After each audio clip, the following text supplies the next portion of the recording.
Bueno, para darle entonces la bienvenida a ustedes y bueno, confiar en que tengamos hoy un encuentro sumamente productivo con la información que vamos a compartir, pero sobre todo con los talleres en los que, bueno, todos ustedes como familiares van a participar y que estamos seguros que van a extraer de ellos conclusiones sumamente válidas y aplicables, sobre todo, ¿no? Para seguir trabajando en pos de la consolidación de la recuperación de las personas con esquizofrenia y la prevención de sus recaídas. Es, como todos los familiares saben, el objetivo básico de esta asociación de familiares y las afines de nuestro país. Bueno, como dije entonces, el doctor Guillermo Malini, cada uno de nosotros se va a presentar brevemente. ¿Sí, se escucha bien? Si no, grito que me sale natural. Bueno, bienvenidos. Yo tengo acá como doble rol, soy médico psiquiatra, pero a la vez represento al laboratorio que está auspiciando este evento. Dirijo el departamento médico y uno siempre, cuando está del lado de la industria, tiene que dar sobre explicaciones que hace un médico en la industria y parece que siempre está metiendo un troyano para vender un medicamento en forma subliminal y cuando se vayan de acá se vayan con esa idea y es todo lo contrario, ¿sí? Lo que estamos tratando de hacer desde el laboratorio es promover también este tipo de reuniones, ser nosotros el nexo, el puente para que estas reuniones se logren y tener un poco más de visión holística sobre lo que es un tratamiento a la hora de hablar de pacientes médicos y medicamentos. Esto ya está empezando raro porque yo hice una presentación y me olvidé de la computadora, entonces estoy tratando de apelar a la memoria de los slides que tenía, pero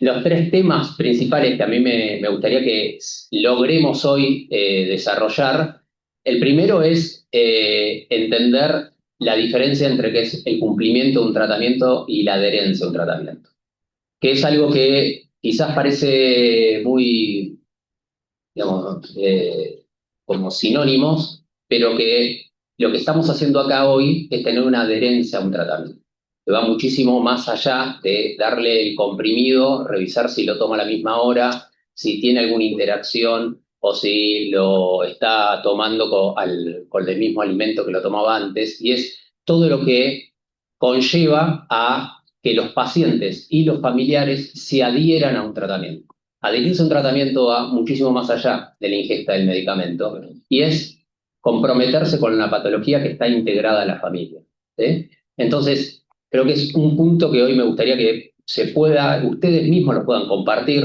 Las vivencias de ustedes no solamente son distintas porque los pacientes son distintos, sino por la progresión y el momento de la enfermedad en la que puede estar cada uno de sus familiares respecto a los otros, y eso hace que tengan un poco más de comunicación y puedan ser un poco más nutrido el debate.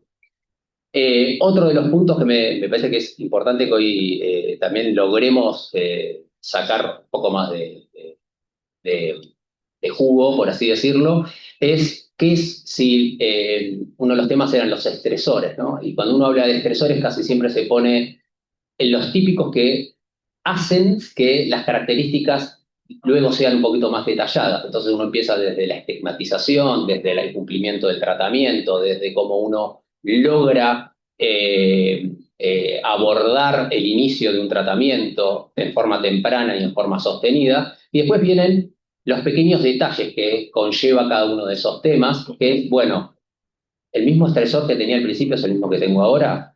Y la respuesta seguramente es no, o sí, pero estoy más adaptado, o sí, y ya lo tengo como, digamos, ya es parte de mi cotidianeidad de afrontar la enfermedad o de afrontarla como familiar. Y otro punto que creo que también es importante es cómo ustedes están cuidando su propia salud mental, ¿sí? Por el estrés que genera ser cuidador, ser acompañante, ser muchas veces la única referencia que existe para el paciente. Creo que también es algo que habría que empezar a levantar también la mano, como nos estamos autocuidando para ser los cuidadores. Pero son como temas que me parece que habría que que también traer un poco al consciente a la hora de abordar todo esto y no solamente los temas comunes. Bueno, muchas gracias por venir, espero que sea un debate abierto, obviamente están libres de hablar, interrumpir, preguntar lo que quieran y muchas gracias por acercarse. Gracias.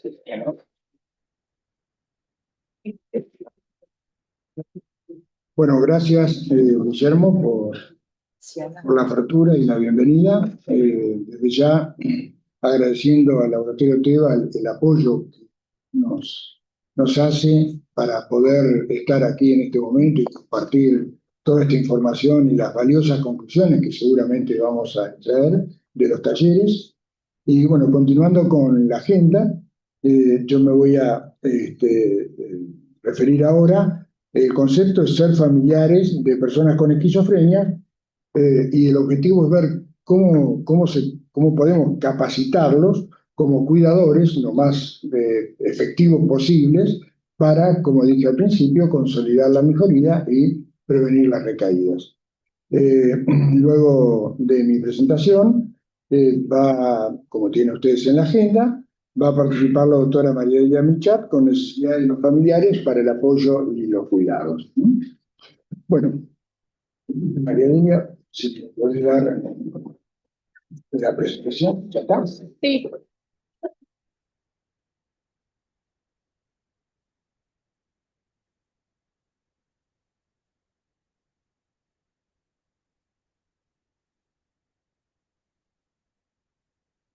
Bueno, el título de mi presentación ya lo menciono, es enfocado en la capacitación de los familiares como cuidadores, ¿no? Bien. Bueno, soy Pedro Bárbaro, ya me presenté al principio, soy médico psiquiatra, como todos los tres que participamos en las exposiciones, y con María Delia somos colaboradores de AFE, y bueno, en cuestión personal, soy el que contribuyó a la fundación, a la creación de la Asociación de Familiares en el 2001, hace un par de años. El año que viene cumplimos cuarto ciclo. Bueno, la primera pregunta es esta: ¿son importantes los familiares de personas con esquizofrenia con responsabilidades de cuidados y, desde luego, influenciar sobre su evolución? ¿Sí o no? Sin lugar a dudas, la respuesta es sí. Vamos a ver por qué esto es así, ¿no? ¿Por qué son esenciales los familiares en el cuidado de las personas con esquizofrenia?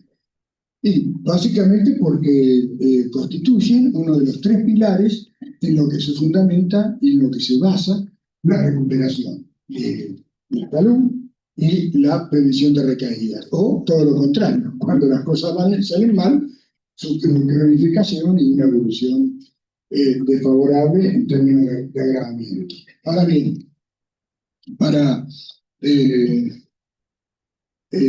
solidificar el concepto previo, traigo esta diapositiva que se refiere al abordaje integral de las personas con esquizofrenia y que requiere, como ya sabemos, de psicofármacos en primer término. ¿Por qué en primer término? Porque sin ellos no es posible construir todo lo que viene después, ¿verdad? Esto los familiares lo tienen muy claro y sobre todo, especialmente aquellos que han transitado por el camino de lo que viene después, que es la capacitación. Luego es el tratamiento psicosocial, y aquí metí todo, desde los distintos dispositivos, usos físicos, ¿no? Hospital de día, centro de día, hospital psiquiátrico, consultorio, ambulatorio, en fin, dispositivos de cualquier naturaleza, pero que tengan un objetivo asistencial, y los recursos humanos, profesionales de la salud mental, médicos psiquiatras, psicólogos, acompañantes terapéuticos, etcétera, etcétera. Entonces, todo eso es absolutamente necesario, y de ella la psicoeducación familiar, que es la tercera pata absolutamente necesaria que esté presente para poder asegurar que las personas con esquizofrenia puedan tener la mejor evolución posible. Pero no solo esto, sino que también es necesario satisfacer las necesidades como personas, como cualquiera de nosotros, ¿no? vivienda, trabajo, educación, recreación. Esto es independientemente de su condición de paciente, pero que también deben ser satisfechos. Así entonces, como tenemos las tres primeras patas, por decirlo así, relacionadas con la persona con esquizofrenia como paciente, y la tercera, satisfacer su necesidad como persona. Todo esto es importante tenerlo presente para poder garantizar la mejor evolución posible. Entonces, ya dicho esto, la pregunta siguiente es, ¿cómo es la función de los cuidadores? Es decir, ¿qué características tienen, ¿no? Y qué consecuencias tienen en el familiar que tiene esa responsabilidad de cuidados? Bueno, esta imagen, ¿no? Así, cayendo además, ¿no? Esto es una imagen de María Elvia, que hace un tiempo no sé de dónde sacaste, pero que es magnífica, al menos para golpear duro respecto de qué es el cuidado familiar. Bueno, ¿qué son entonces? ¿Cuál es la función de los familiares? Brindar todo tipo de cuidados, los cuidados en el contexto natural, en el contexto de la vida corriente, ¿no? Durante todo el proceso de desarrollo y crecimiento de la persona, y desde luego en la vida posterior también. Esto es enmarcado dentro de lo que es el afrontamiento de las cuestiones de la vida cotidiana. Pero además, por supuesto, son los cuidados familiares y que tienen que ver con el contexto de la enfermedad. El anterior era una persona conviviente en un determinado núcleo, con determinados miembros, pero también en el contexto de la enfermedad, que son muy importantes, ya que la enfermedad, bueno, se inicia, progresa, evoluciona, mejora, empeora, toda la evolución transcurre en el seno familiar. ¿Y cómo son las particularidades de este cuidado? Todos esos adjetivos que ustedes tienen ahí. Es extensivo, es irrenunciable, genera muchísimo estrés. Hoy el doctor Malengui mencionó, sobre esto vamos a insistir bastante con María Delia. Es por momentos opresivos, en muchas ocasiones está lleno de desesperanza, y resulta casi claudicante en algunos casos, es inequitativo, porque la mayoría de los casos el cuidador principal es la mamá, ¿no? O es la hermana, pero es una mujer. Y es esto que se dice, ¿no? 24/7, todo el día, toda hora y todo el año, ¿no? Bien, ahora, ¿cuáles son las consecuencias? Y las consecuencias es, evidentemente, una alta carga de cuidados. ¿Y qué consecuencias tienen esa alta carga de cuidados? Bueno, acá salió sin animación, pero bueno, la idea es ver esa secuencia, ¿no? La alta carga de cuidado del familiar genera en el mismo familiar importantes niveles de estrés, ¿no? Y en la medida en que ese estrés no sea adecuadamente reordenado, reorientado, adecuadamente tratado, va a traducirse en una mayor vulnerabilidad de la persona, del familiar, perdón, para que él mismo padezca trastornos físicos y trastornos mentales, inclusive enfermedades físicas, por distintas razones, porque no se cuida, porque no tiene tiempo, porque está deprimido, por lo que fuera, sin lugar a dudas que tiene estas consecuencias. Y las consecuencias, en definitiva, lo que provocan es una menor competencia, menor capacidad del familiar para poder afrontar adecuadamente la convivencia de la manera más armoniosa con la persona con quien vive. Y todo esto finalmente tiene como consecuencia que hay un mayor riesgo de recaídas en las personas que padecen trastorno mental. Por eso es muy importante tener en cuenta todas estas cuestiones, ¿no? Bueno. Bien, y la pregunta es, ¿y qué necesitan entonces los familiares para desempeñar esa función? Nada más y nada menos que ser capacitados. Muy sencillo, ¿no? La información es poder, y esto lo saben muy bien. Acá la doctora Diana Cristali, que está presente, ella es miembro y presidenta de la Asociación de Lucha contra el Mal de Alzheimer de La Plata, tiene mucha formación también en este sentido, Y ahí es donde, de la misma manera que en otros trastornos, como el trastorno bipolar, la capacitación es crítico, ¿no? Para que los familiares puedan desempeñar su rol adecuadamente. ¿Y cuáles son los medios para capacitarlos? ¿Cuáles son las alternativas que existen para poder capacitarlos como agentes terapéuticos efectivos? Cuando decimos agentes, por ahí suena medio feo, ¿no? Es como si dijera que son casi como si fueran agentes formales. No, acá la condición es agente informal. ¿Por qué? Porque no tiene paga, porque está todo el día, porque obviamente es renunciable y todas las características que mencioné hoy, ¿no?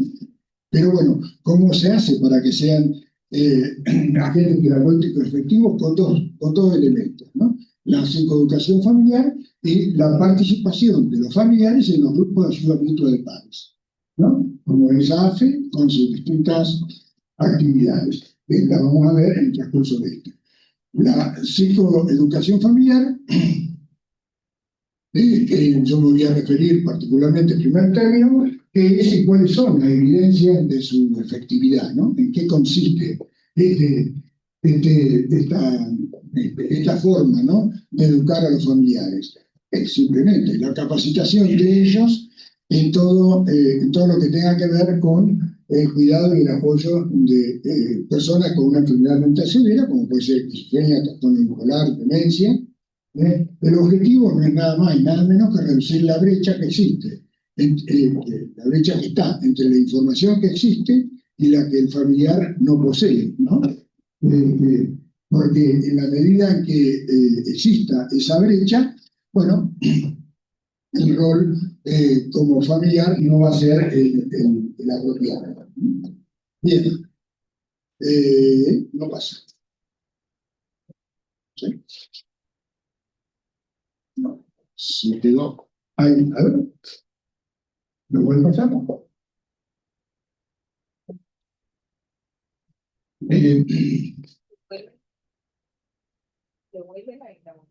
Sí, no. Bueno, sí. ¿Y cuáles son los distintos temas que se tratan en la psicoeducación familiar? Bueno, la enfermedad y los tratamientos, las causas, cómo es la evolución, qué se debe hacer frente a la crisis, etc. El afrontamiento del problema de convivencia en la vida diaria, todas las herramientas necesarias para asegurar el tratamiento, para prevenir las recaídas, para resolver las crisis. El cuarto punto es el autocuidado del propio familiar, porque en la medida en que el autocuidado se da, va a ser más efectivo, además de su propio bienestar personal, va a ser más efectivo en su tarea de cuidar, y el empoderamiento, que es la capacidad que deben tener los familiares para poder asegurar el acceso a todos los recursos terapéuticos y como persona que necesita quien padece esquizofrenia. Se complementa, como ya dije, con la participación en los grupos de ayuda mutua. Ahora la pregunta es, estoy diciendo todo esto, pero ¿hay evidencias de que la psicoeducación es efectiva? ¿No? Porque lo estamos proponiendo, pero siempre hace falta decir, bueno, ¿y dónde están las razones que acreditan que esto es así? Bueno, dos diapositivas muy rápidas. Esta es la primera, es un reporte de la Organización Mundial de la Salud, que al referirse a esquizofrenia pone en segundo término a la psicoeducación como una de las estrategias esenciales para la recuperación de personas con esquizofrenia.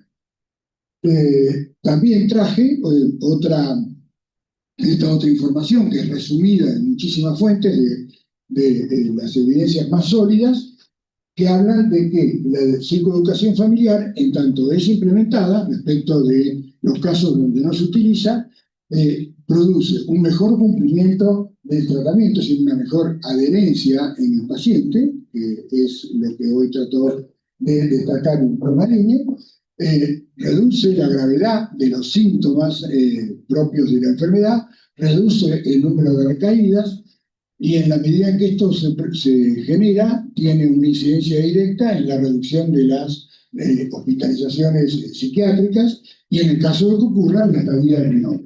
Esto de distintos familiares de acá los veo y hacen sí con la cabeza, porque saben que es así. Esto no, a ver, más allá de la evidencia que yo pueda traer acá, los familiares mismos lo saben y lo han experimentado como tal, ¿no? Ya menores costos, ¿no? Que no es un tema menor, pero por lo general no está adecuadamente atendido. En la medida en que se reducen las internaciones, que es lo que más dinero cuesta, alguien paga, como sabemos, paga el paciente, paga el familiar, paga la obra social, paga el Estado, alguien paga, ¿no? No, por ahí no lo vemos, que no sale de nuestro bolsillo, pero la realidad es que está. Y bueno, como la hospitalización es uno de los factores más importantes en los costos, en la medida en que se reduzcan los costos totales de la enfermedad, y a su vez, eso es el dinero que sale, ¿no? Para pagar la recuperación de la salud. Y también hay menores costos, los llamados costos indirectos, lo que la sociedad pierde cuando una persona está con manifestaciones productivas, ¿no? De la enfermedad, cuando no ha tenido una recuperación. Y cuando esto ocurre, la persona no tiene un trabajo adecuado, productivo, y bueno, esa pérdida de productividad de la persona cuando no está plenamente recuperada es lo que se llama el costo indirecto, que también es importante, ¿no? Y es tan importante la esquizofrenia que duplica los costos directos. Pero bueno, eso es otra cuestión. ¿Y cuáles son los elementos que median como para que todo esto ocurre? Bueno, desde luego, el mayor conocimiento de los familiares de la enfermedad, los tratamientos, su mejora en la capacidad para prevenir recaídas, en moderar este concepto de emoción expresada, de un psiquiatra ya del siglo pasado, Miguel Ángel, que habla de todo ese comportamiento que en algún momento los familiares pueden tener, en tanto no estén psicoeducados, que es la crítica excesiva, la hostilidad, el abandono, o todo lo contrario, ¿no? El sobreinvolucramiento, el estar en todo, el cuidarlo en todo y no dejarlo hacer nada, ¿no? Bueno, todo eso es malo, y claro, a medida que esto ocurre, reduce el estrés no solo del paciente y de la familia. Tengamos en cuenta que el estrés es una de las principales causas de recaída, ¿no? Y más allá, desde luego, del abandono del tratamiento. Bien. ¿Y cuáles son las otras, además de la psicoeducación familiar, intervenciones de AFE? Y menciono a esta asociación para familiares que solicitan apoyo. Lo hacen también muchas otras asociaciones de familiares, que son las reuniones de apoyo y ayuda mutua, tanto presenciales como virtuales, las redes sociales, ¿no? Y el material de psicoeducación. Voy a mostrar rápidamente las reuniones de apoyo mutuo, qué dos objetivos tienen. Inicialmente, la contención emocional, ¿no? Todos los familiares que llegan por primera vez llegan con una carga de angustia tremenda que es necesario reubicarla, reordenarla, contenerlo emocionalmente. Pero después, desde luego, toda la orientación que dan los pares, que ya están psicoeducados en situaciones, problemas que han tenido ellos mismos, ¿no? Ya sea aquello que recomiendan que se haga, como lo que recomiendan que no se haga, ¿no? Porque ambos aspectos son importantes, en la medida que compartan su experiencia. Bueno, las redes sociales, que las asociaciones familiares tienen, AFE tiene, y bueno, después vamos a mostrar un QR que tiene todos los links como para que ustedes puedan acceder a esta información, que también está en los librillos de crisis recaídas que le han distribuido cuando ingresaron. Materiales de psicoeducación, como manuales y artículos en revistas científicas, como por ejemplo, crisis recaídas, que ustedes tienen en sus manos, con este índice que de una manera muy práctica hace un recorrido respecto de lo que mínimamente debe saber el familiar para poder brindar una ayuda y un apoyo a ser querido con esquizofrenia con quien convive. Hay otro manual de psicoeducación familiar, se hizo en el marco de la Asociación Psiquiátrica Latinoamericana, y bueno, en el caso nuestro, hemos participado en el capítulo dedicado a psicoeducación familiar en esquizofrenia. También esto está disponible en internet, y después les vamos a mostrar cómo acceder a ellos.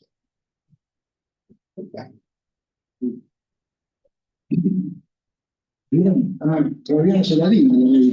No, aquellas, no, espera, no, porque esas no tienen el cuadro. Bueno, pero se la vamos a dar después. Se la vamos a dar después, no pedimos que se distraigan. Se la damos ahora, la van a leer y no nos van a escuchar nosotros. Por tanto, para leer hay tiempo. Bueno, en ese librillo tienen en la tapa un QR, que es también el que vamos a mostrar, en el cual si ustedes enfocan con el teléfono, tanto la camarita tenga, ¿no? Esté habilitado para leer QR, los va a llevar a todo el material del teatro. Bueno, ¿qué otros encuentros o qué otras posibilidades?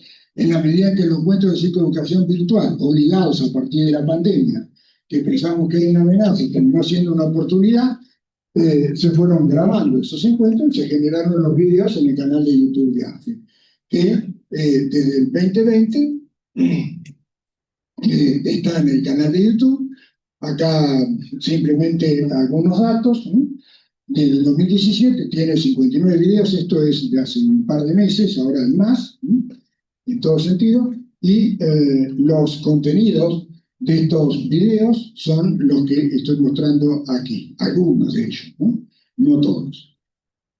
Todos, bueno, María Elia Michat es la autora mayoritaria, por eso está puesta arriba, y resaltaba en negrito, para destacar su fuerte involucramiento. Bueno, acá están. Sí, pensé que no estaba, pero bueno, ya está. Igualmente ustedes lo van a ver después, no se preocupen. Bueno, con esto cierro mi presentación, gracias. Y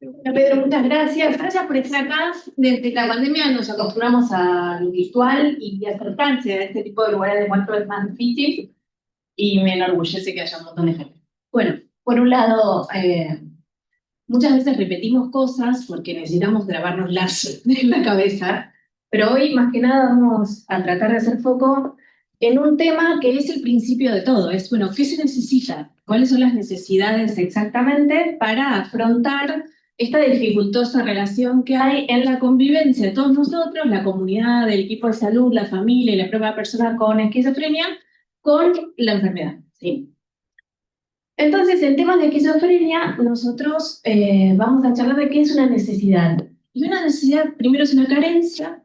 Es muy importante entender que esa carencia afecta al estado físico, el estado psicológico o el bienestar social de la persona que carece de eso, o del grupo que carece de eso. Y esta necesidad, si fuera satisfecha, permitiría alcanzar una vida plena. Y esta necesidad implica derechos vulnerados, y esta necesidad muchas veces es silenciada o invisibilizada. Entonces, reconocer cuáles son las necesidades en una situación particular es el primer paso para intervenir, justamente, ¿sí?, en resolver este tipo de inconvenientes. Otras definiciones más técnicas de necesidad, y sería, esta es muy interesante, que dice que hay una necesidad cuando hay una dificultad en el funcionamiento cotidiano, en la vida de una persona o de un grupo, pero existe una intervención posible y no se está usando. O sea, no es una necesidad abierta, ¿sí? Todos necesitamos amor para vivir, es algo más concreto, ¿sí? Es si hay una necesidad, ¿sí?, es porque hay una dificultad en el funcionamiento cotidiano, pero hay una intervención que se está negando. Y hay varias maneras de clasificarlas en la bibliografía a las necesidades, y tenemos necesidades objetivas, subjetivas, necesidades cubiertas, no cubiertas, y no reconocidas. Aquellas necesidades objetivas son necesidades exactamente concretas, como por ejemplo vivienda, medicación, ¿sí?, alimento, un lugar donde atenderse, ¿sí? Subjetivas tienen ya más que ver con lo que la persona o el grupo sospecha que le siente, piensa que le está faltando, ¿sí? Entonces ya no es solo una necesidad concreta, objetiva, que la podemos mirar, medir, sino es lo que la persona dice que le está sucediendo, o el grupo dice que le está sucediendo. Las cubiertas, ¿sí? Son escasas. Sí, son aquellas que, bueno, existe la necesidad, pero la podemos resolver, ¿sí? Tenemos a mano un recurso. Las no cubiertas son aquellas, ¿sí? Que justamente todavía no pudieron ser satisfechas, y las no reconocidas son las más difíciles. Y acá hoy estamos tratando de hacer eso, de reconocer cuáles son las verdaderas necesidades de esquizofrenia, más allá de lo obvio, ¿sí? Más allá de lo que todos entendemos que nos falta. Bueno, hay algo más que está faltando, y ¿por qué es importante reconocerlo? ¿Por qué es importante pasar de no reconocido a reconocido? Y porque recién ahí vamos a poder intervenir. Y acá es donde todos nosotros tenemos que trabajar. Hay algo en esquizofrenia que no estemos entendiendo bien que se necesita, porque a partir de ese reconocimiento vamos a poder hacer algo.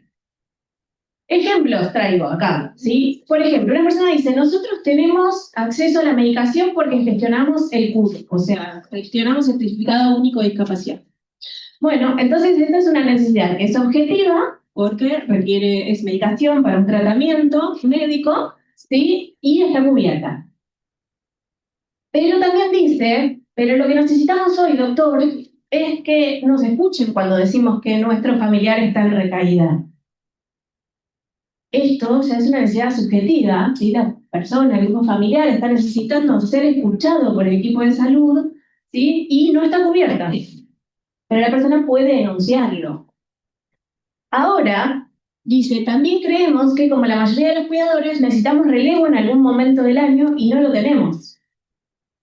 Esto es una necesidad subjetiva también, pero es en general no reconocida. Y la necesidad de relevo de los cuidadores es una necesidad no reconocida. En pocos lugares, ¿sí? Hay estrategias de intervención que vamos a charlar sobre eso, ¿sí? Del mundo en este tema en particular.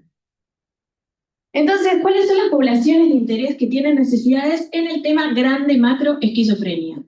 Bueno, la persona con esquizofrenia en sí misma, los familiares, allegados y cuidadores, y el equipo de salud y la comunidad en general. O sea, todos necesitamos algo, ¿sí? Todos tenemos algo que ver. No solamente necesita la persona con esquizofrenia, necesitan los familiares, allegados, cuidadores, el equipo de salud y la comunidad en general. Y ahí también vamos a hacer un relevamiento de la bibliografía científica que hay disponible sobre este tema, ¿sí? Vamos a resumirla, que es algo súper difícil. Acá tienen, todos los que quieran leer, tienen la bibliografía disponible, ¿sí? En la persona con esquizofrenia, lo que suele faltar es la información clara, ¿sí? A la persona con esquizofrenia en general, por muchos motivos, ¿sí? No se les termina dando información acerca de lo que padece, ¿sí? Y ahí hay muchos inconvenientes.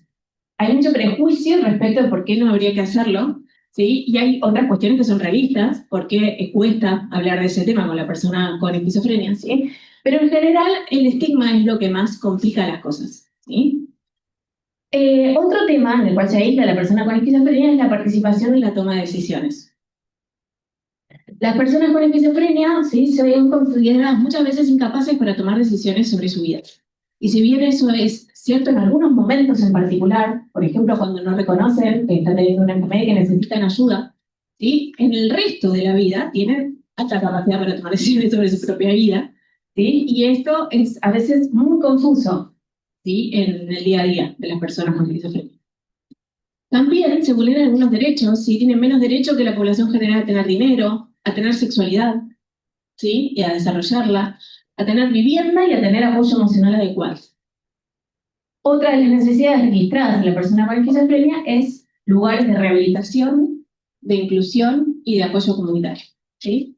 Estas son los cuatro grandes grupos de necesidades más reconocidas en la bibliografía. Hay muchas más, ¿sí? Pero estas son las más reconocidas en la bibliografía. Para todas ellas tendría que haber un grupo de intervenciones, ¿sí? Que permitieran abordarlas. Con respecto a los familiares, allegados y cuidadores, les pasa lo mismo. Les falta información clara. Es muy difícil lidiar con una persona que está alucinando, o que no tiene conciencia de enfermedad, o que no quiere tomar la medicación que necesita. Es extremadamente difícil, ¿sí? Y muchas veces terminan siendo malinterpretados y derivan prejuicios, ¿sí? Por ejemplo, las personas con esquizofrenia pueden tener un tipo de síntomas que son síntomas negativos y muchas personas por desconocimiento terminan pensando que son vagos. ¿Sí? Esta cuestión de vagancia, ¿sí? Claramente no es vagancia, es una disfunción, ¿sí?, del neurodesarrollo que terminó haciendo que la persona tenga menos capacidad para incentivarse, para tener iniciativa, ¿sí?, para poder hacer las cosas, para un montón de otras cosas que ayudarían, ¿sí?, a la misma persona y al entorno a interpretar diferente esto.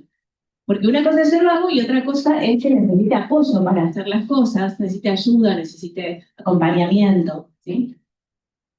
También los familiares necesitan sí o sí participar en la toma de decisiones. Muchísimas veces los familiares no son convocados, ¿sí?, ni por el equipo de salud, ni por el entorno mismo a tomar decisiones. Y muchas veces, sí, eso es un gravísimo error, porque los familiares tienen una información, como decía Pedro, 24/7 muy grande, muy importante, ¿sí?, porque ven a la persona todo el día, porque lo conocen un montón, ¿sí?, que puede ser muy valiosa. Entonces participar en la toma de decisiones es importante. Apoyo emocional les falta ayuda económica. Y las personas que acompañan y no pueden trabajar de la misma manera, no pueden tener los mismos trabajos, no pueden vacacionar, gastan muchísima plata, ¿sí?, en transporte, en tratamientos. Así que necesitan ayuda económica. A veces esto existe, otras veces no tanto. Y necesitan posibilidades de descanso.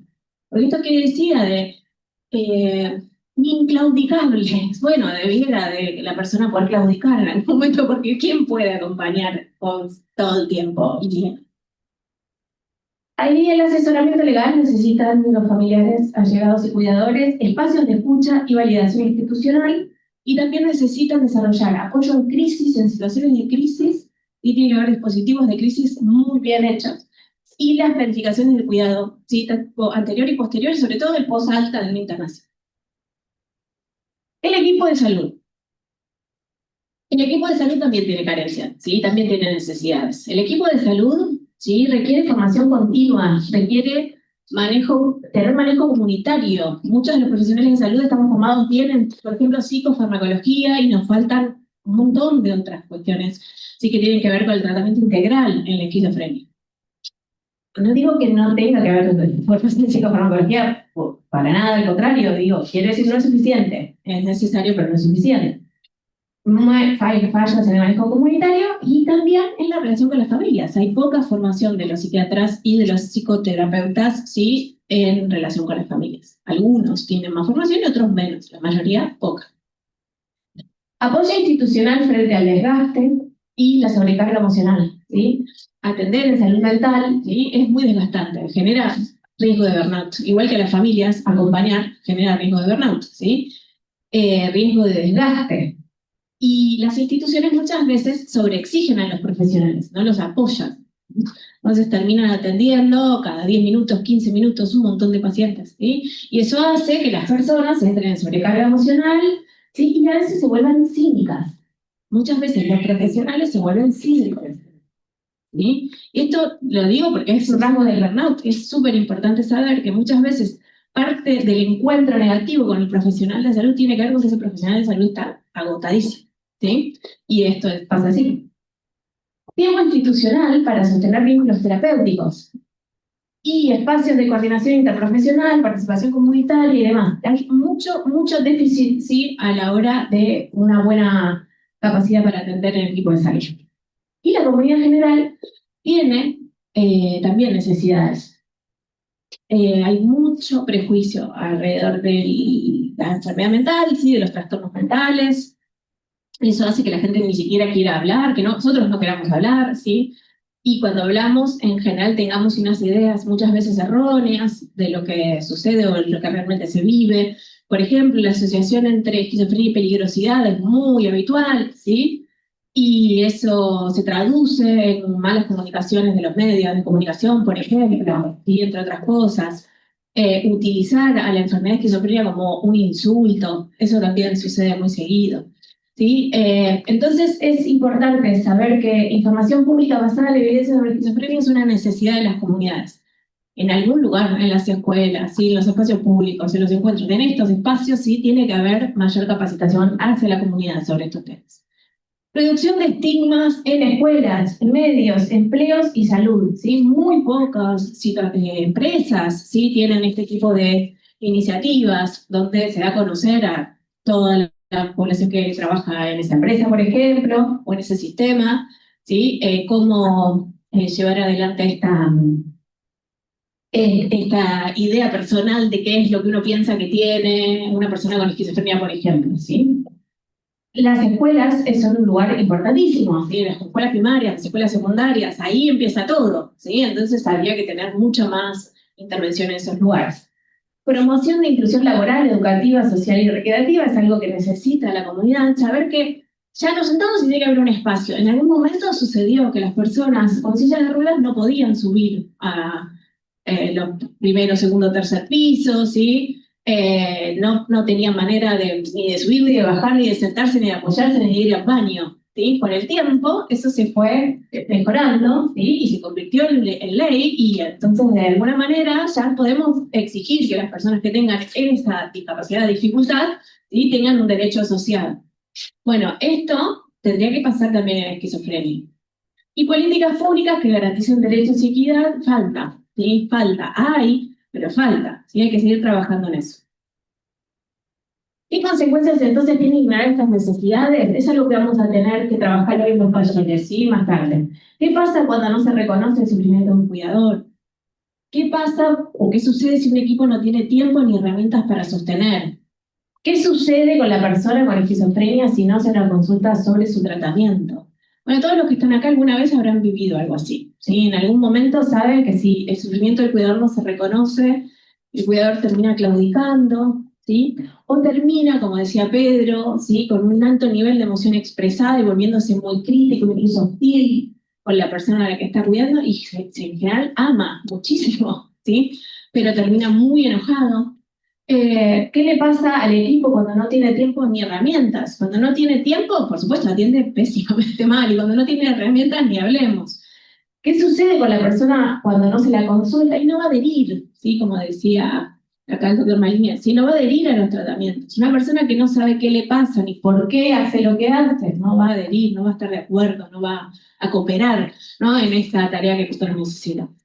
Así que bueno, acá estamos, hablando de necesidades. Después nos vamos a poner un poco menos pesimistas, ¿sí? Y vamos a hablar, bueno, Pedro se pone más pesimista todavía, va a hablar de barreras, ¿sí?